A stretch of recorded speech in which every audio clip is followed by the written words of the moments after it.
Hi, welcome back to C Programming. We need to talk a little bit about the Unix system interface. If you do most of your programming in Windows on a Windows Win32 or 64-bit machine, doesn't really matter, but anything that is not Unix or Linux, this is not going to impact your typical programming day. However, if you'd like to know a little bit more about what goes on in a Linux system, just the way some things are put together, this may be of interest to you.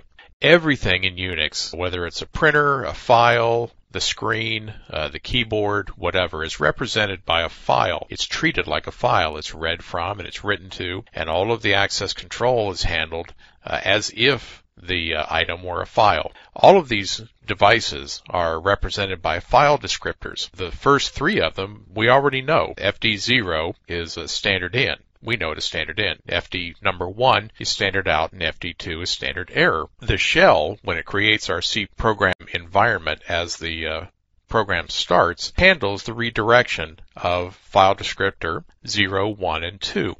To do what we know as the normal input, which is typically the keyboard, the normal output to the screen, and standard error output to the screen. If we do some pipelining or redirection, taking from a file, giving to a file, just the way we saw several chapters ago, the shell in Unix is responsible for setting up standard in, out, and error to point to the correct file descriptors. If it has to open new files for reading or writing, it is going to check to see whether you have permission to read those files or write to those files or do what you're telling it to do based on your group and user permissions, who you are and what groups you're a part of, and who the file was created by, and who's allowed to get in there, what groups and users are allowed to read or write or execute or so on a particular file, and in this case a particular device. Our program never needs to know if it's reading from a file or writing to a file, because everything's a file as far as we are concerned when we're running on Unix. So we don't care. We use standard in, out, and error.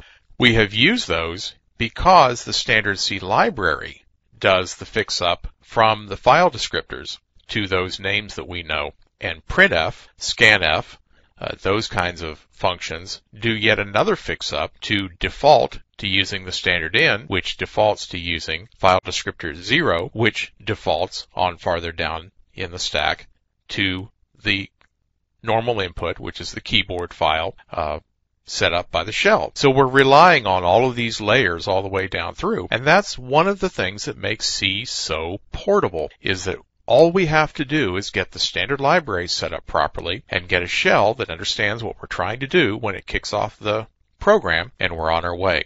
So that's just the beginnings of the Unix system interface. We're going to take a look at how to actually use the read and write calls and some other things to do some simple things in Unix. We're not going into any big in-depth system descriptions here. We probably went about as deep as we're going to right now. So let's go on forward and take a look at a couple of the actual file calls to read and write to these devices.